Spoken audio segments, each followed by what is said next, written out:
boy Mo. Now, wait.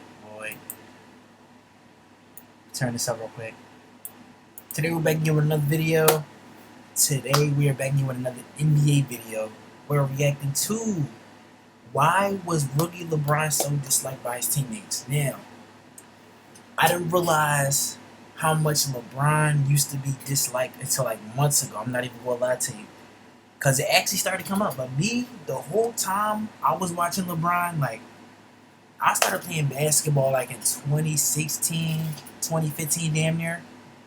It probably was 2014, honestly. I probably was like in second grade or some shit. It probably was during that time. But, bro, I'm not even gonna hold you. I didn't really start watching basketball until like 2016, 2017. But, like, I'm gonna really keep it being with you. I ain't know LeBron used to be hated. I thought that man was loved his whole career. I'm not even gonna hold you. But, you know, you learn something new every day. You know what I mean? I obviously learned that as I started to watch basketball that, you know, they was basically saying he had to overcome this whole thing where he was hated by everybody. You know what I'm saying? I'm not just now learning that. I learned that years ago. I'm not even gonna lie. But today is going to be another day to really strengthen our basketball knowledge. You know what I mean? So we're gonna get into the video. I'm not even gonna lie. Our goal was to make the intro as short as possible. Let's get into it. Let me turn this down now. Let's get into it. Really just bring a high school player in and really just think your team gonna really turn around like that. He says their egos wouldn't allow it. I kept telling them, you have a chance to help one of the game's future. Yo, I'm gonna keep it neat. If y'all didn't notice, right? But Cleveland, they actually had a entire fine. They had a whole fine because they had LeBron in practice with them. They was trying to see what he can do before he was actually eligible for the draft. I'm not even gonna lie. And this was like back when he was in like high school or something, bro. And like they got fined for that shit. I definitely believe this. If his teammates disliked him, cause his coach probably definitely showed that he definitely liked LeBron when he was already in high school, and he wasn't even on a team yet. You know what I mean? He probably showed that already. But like, yeah, I think one of his you know teammates before they was his teammates probably snitched because they probably was getting their ass busted or something. I don't know, but they wouldn't. That's my guess. 35 games that year because of him. He's had some outstanding seasons since then, but that first one may have been the most impressive because of how he excelled in spite of the jealousy on his own team. LeBron's arrival to the league was marked with the kind of hype that is still being talked about more than 2 decades later. He was the chosen one. Some thought he was the next Michael Jordan or Magic, and he was already a huge public figure long before the days of social media, covering Sports Illustrated and signing an 8-figure deal before playing a single game in the NBA. And they had to move his high school games to college and arenas. You know, he's selling out. He was, at that time, he was selling more tickets than the Cavs. In high school, his high school game against Warrensville Heights, there were 20,000 people there. The Cavs were averaging like maybe 11,000, you know, that year. As we've seen countless times with some highly touted prospects, not everybody believes in the hype, or even if they do, you're always going to have those who just don't like it.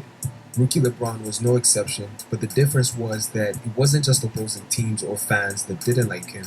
It was also his own teammates from the Cavs organization. We have better players than him in this position already on our team, though. The sky's the limit for him, though. What they say? Need to run Windows on your Mac? Parallels Desktop makes it simple to integrate Windows apps into your Mac OS. So just imagine how hard it is to fight off the naysayers, doubters, haters that you never see but you know they're talking crazy behind TV screens, computers, phones, tablets. Then imagine fighting off naysayers, doubters, haters that you would think have your back and you see them every day. That was an Instagram caption by LeBron on a video he posted in 2017 showing his future Cavs teammates commenting on his imminent arrival to Cleveland. And the intro video was JJ Redick reading a quote from former Cavs coach Paul Silas, who coached LeBron in his rookie season. It might be a stretch to go ahead and claim that LeBron's teammates hated him during his rookie year, but one thing that's a complete fact from what we can tell is that there was some tension between LeBron and his teammates. So much so that all 4 guys in that famous clip were not with the Cavs by LeBron's second year in the league, and for 3 of them, it can be traced back to LeBron. One fan in the comment section of the first video I played from JJ Redick's podcast claims to have noticed that LeBron's teammates didn't like him way back in 2004 towards the end of his That's rookie crazy. season, all because of the bench reaction that LeBron got in one of his games. The fan said, "Go watch his first 40-point game against the Nets in his rookie season. It's so obvious that they didn't like him because the bench barely reacted as he was single-handedly carrying them from behind in the fourth. And he looked angry the whole time while he was doing it. It was such a strange game to watch because of how uninterested the Cavs looked." After reading this comment, I decided to look up the game, and I think this fan might be onto something. But before we dive into it, be sure to like this video if you enjoy it and subscribe for more. But let's get into it. When the Cleveland Cavaliers faced the New Jersey Nets in 2004, LeBron put on the best performance of his rookie season. 19-year-old LeBron scored a then career-high 41 points, dished out another career-high 13 assists, and finished the game with a game score of 39, which was the highest he recorded in that season. Just for reference, in the 2016 NBA Finals, when the Cavs came back from being down 3-1, the only time LeBron had a game score higher than 39 in that series was in Games 6 and 7, which was arguably LeBron at peak form.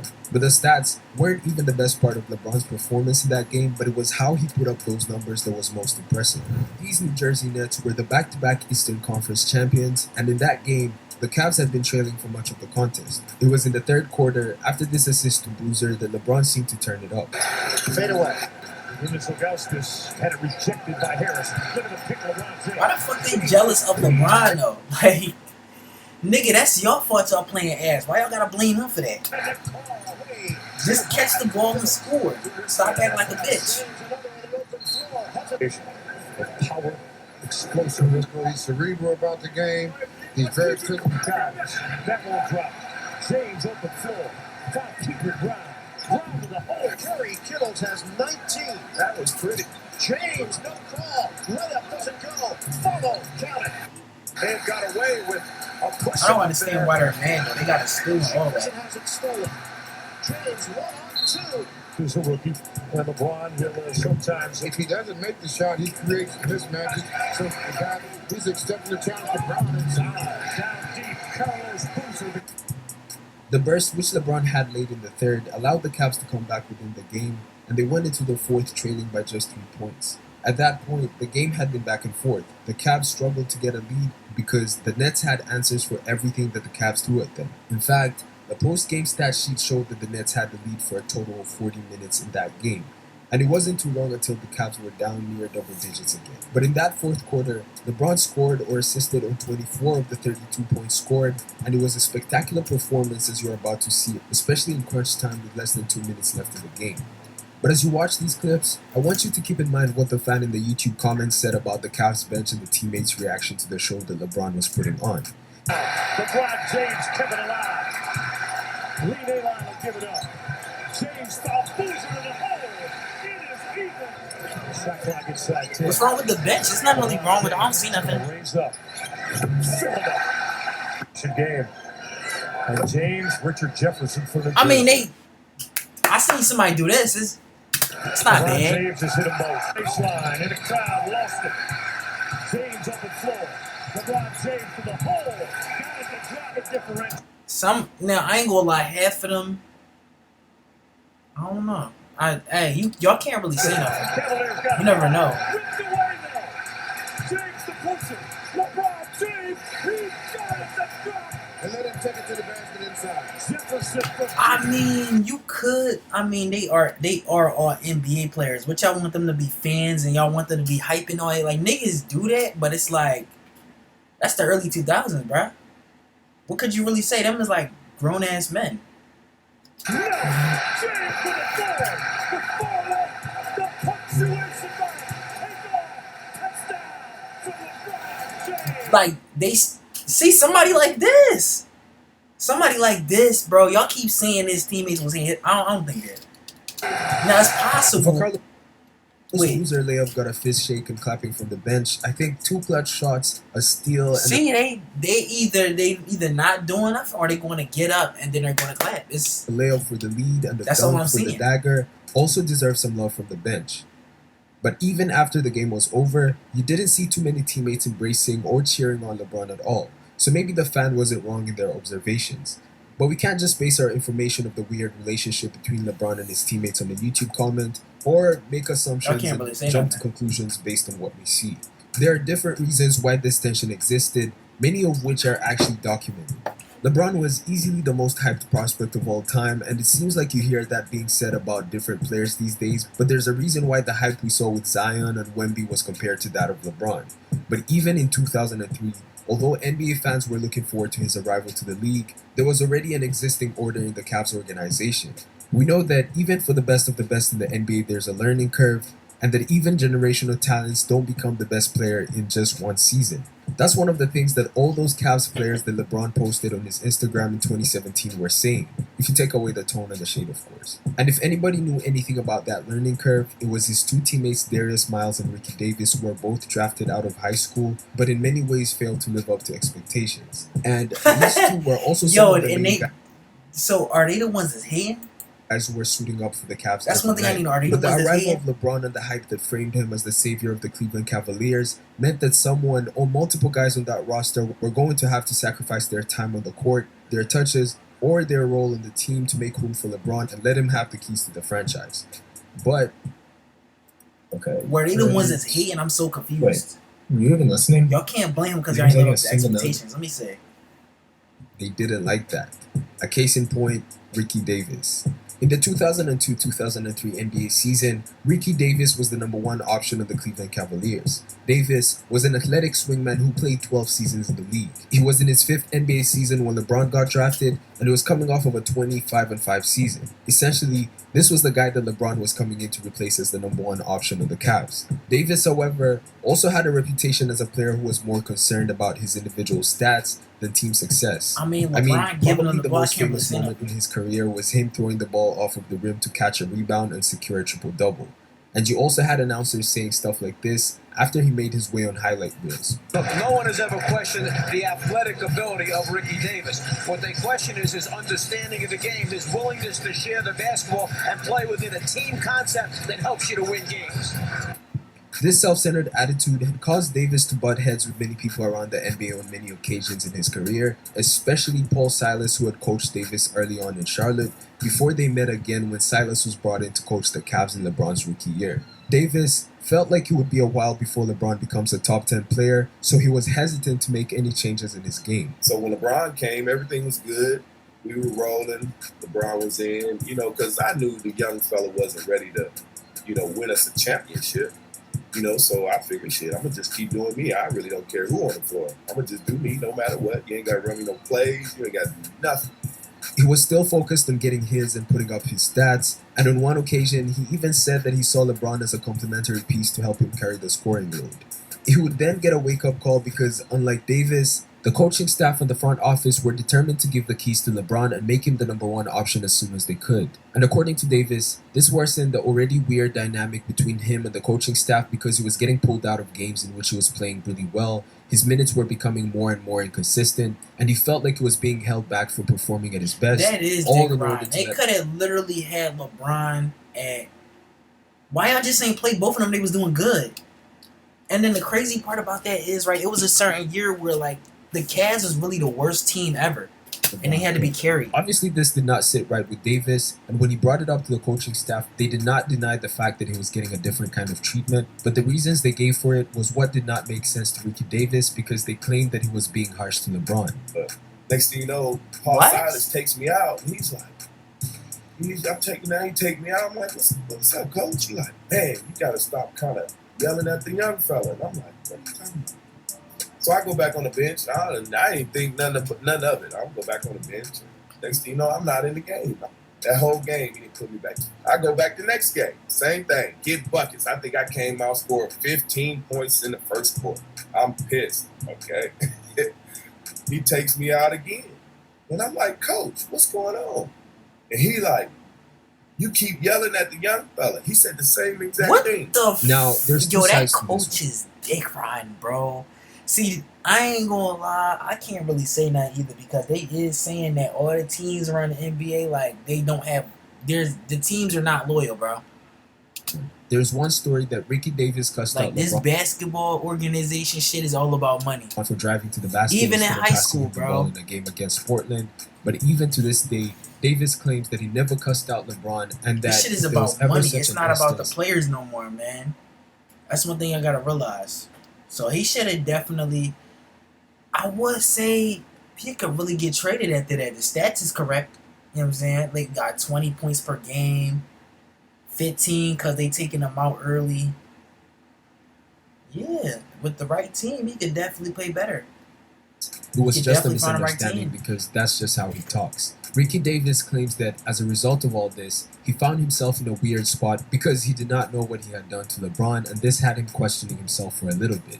After communicating with his agent, he was informed that he was being accused of conduct detrimental to the team, which he also denies to this day. But again, I think we should take the comments by Ricky Davis with a grain of salt because it is on record that in that season there was an instance where Coach Silas kicked Davis out of practice and soon after he was banned from a road trip. So this could be the detrimental conduct that was being referred to, but in the podcast that I played, Davis claimed that he did not know what the team was talking about. In what Davis describes as a desperate search for clarity, he called for a meeting with his agent, coaches, team executives, and later on they were also joined by LeBron. So he sit down, and so they get to talking. Okay, LeBron, this is why we in here. Man, look, I say, hold on, Bron. They say I just interrupted Bron. They say I cussed you out. He said, huh? You ain't never cussed me out. I said, they keep saying I cussed you out, and I'm yelling at you or some shit like that. He said, you ain't cussed me out. I don't know what they talking about. I got up and left.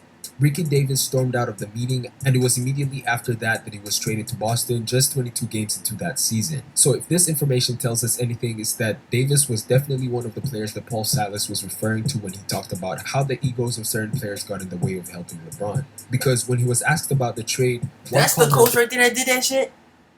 His fucking fat ass. That's the Coach Silas made was that the atmosphere would change and that it needed to. Now, if that instance sent like any a message to the fucking rest monkey, of the bro. team, was to tread lightly around LeBron. But this was the old school NBA where rookies were subjected to various rookie duties. Yo, I ain't gonna hazing, lie, bro. And the reason I really take this personally, bro, is because the same shit happened to me when I was in high school. And everybody on the team, like, bro, I literally came prepared on that team to actually take over during the season. And I was never able to do that. I literally could have done it, bro. And I was literally never able to do it because of coaches like that, bro. So I'm really saying this is why I really take that so personally, even though it happened to Cuz. Because that's fucked up, bro. I think I tried to say he was yelling at him and shit. Coaches love lying if they don't want you on the team no more. They don't want you playing. They love doing that shit. Coach Silas made was that the atmosphere would change and that it needed to. Now, if that let me guess, is he fired? Like, did he get fired? Like, that's what happened? Because we know he's not the coach no more. Sent any message to the rest of the team was to tread lightly around LeBron. But this was the old school NBA where rookies were subjected to various rookie duties, sometimes hazing, and just a lot of little bro treatment. But with LeBron, that wasn't really his experience. Bruno Sandow, an NBA journeyman who was LeBron's teammate in 2003, shared a story about how he decided to engage LeBron in some rookie duties because he felt like the way everybody danced around LeBron was a bit insane. Sandow said that it's something that veterans do to rookies to establish respect for older players. It goes on for a month, and it's nothing special. LeBron shows up, everybody's like, wow, that's LeBron. He has a $100 million contract with Nike. That's an 18-year-old kid, and nobody wanted to talk to him. So I was like, what's this about? So one day while they were in the locker room, Sundov decided to make a request that only a vet can make to a rookie. He said, I want a large coffee and a pack of donuts first thing tomorrow. Which on the surface seems like a small thing to ask, but even Sundov added that one of his teammates, Big Z, who was right next to him, later brought it up, asking, what are you doing? You're gonna get both of us traded tomorrow. I want a large coffee and a pack of donuts. One player who wasn't scared of rookie LeBron.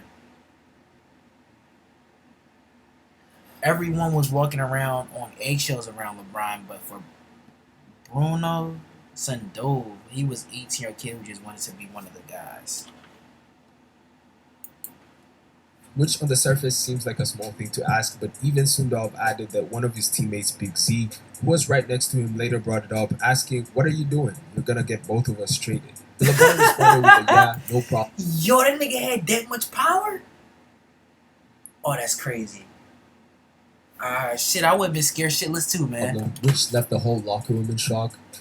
And Sundov even thought that LeBron was saying that just to say it, but he found everything he requested and a newspaper in the locker room the next morning. LeBron wanted to be one of the guys and get normal treatment, but him being who he was just made it hard for those guys to embrace him. The issue of ego was definitely a valid one because the attitudes that LeBron's teammates held about him and went on to publicly display before he even played a game shows you that they didn't like the feeling of sacrificing for a younger star. Vets are crucial to the development of a player. But Listen, I don't think it was that, bro. Y'all gotta understand, bro. That means you gonna have to sit out every game. They getting paid for playing basketball. Do y'all not understand that? They're getting paid for playing basketball. They had to put up stats. This is an active job, my nigga. So what if they get traded to a different team and they didn't put up enough points?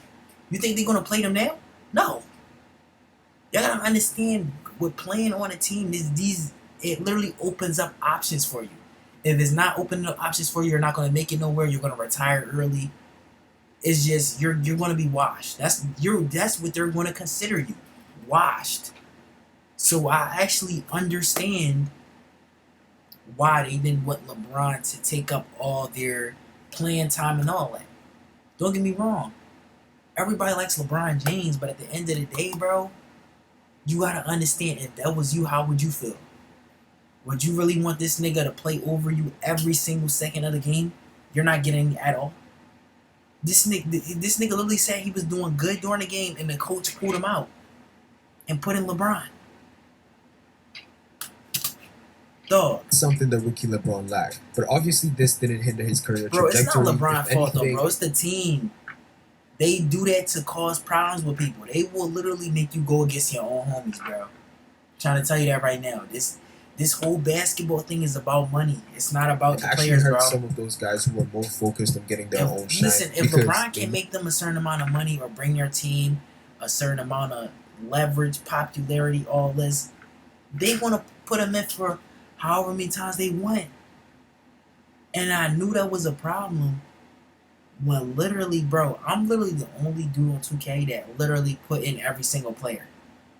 I literally, like, it's not even just, I'm going to just put one player in and just let them pop off. I will literally let that player play like maybe 2 quarters, right? Take them out, put somebody else in, and then put them in like right at the end or like in the last, let's say like 2 minutes of the third quarter. These teams is not doing that though. You know what I'm saying? They don't have proper team management skills. So yeah, that's how I feel about that.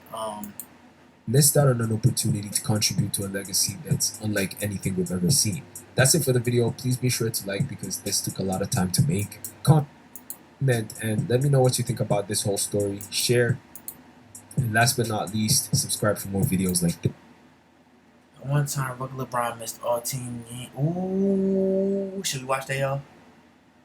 We'll watch that. No. 9 minutes. Y'all want to watch that? Nah. I ain't gonna lie, y'all. That's the end of the video. I hope y'all enjoyed. You know what I'm saying? I know I did. We learned something new today, bro. We learned something new today. And I will say, I do feel a certain type of way hearing what everybody was saying, though. Like, they really was doing that over LeBron James. That's bullshit. Not saying, like, want some hating and shit or nothing. Like, I'm not saying that. Because, bro, we all like LeBron. No bullshit. We all do. But,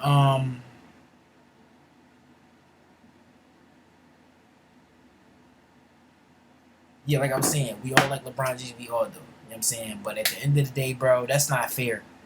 That's not fair to his teammates, bro. Like, and first off, y'all want to know what the crazy part is? They could at least move the ball up to, like, power forward. Because I think LeBron was playing, like, small forward that year or something like that. I don't remember. But they could have moved the cuz up to, like, power forward or something and still have him in the game. But you know how that shit go. They dumb. But yeah, we've been. Hope y'all enjoy. Y'all be safe out there. You know what I'm saying? Tell me what y'all think in the comment section. Do y'all think it was right for them to do that as the coach? You know what I'm saying? To be taking niggas out and to be putting in LeBron for the whole rest of the game, making them feel unfairly? Let me know. Because I feel some type of way about that because I had this similar thing happen in high school. It was not because it was anybody better than me, because it really wasn't. To be real with you, it was nobody better than me in high school, bro. Like, I'm gonna be so real with you. Except for, like, you know, you can say, like, probably the older kids, what I say. But at the end of the day, like, when I really learned how to, like, start moving in high school with, like, basketball and stuff like that, like, I never got a chance to pop off. But then I just went through this spiral of, like, just being bad at basketball for a while. And it was basically because of confidence. Confidence really do matter.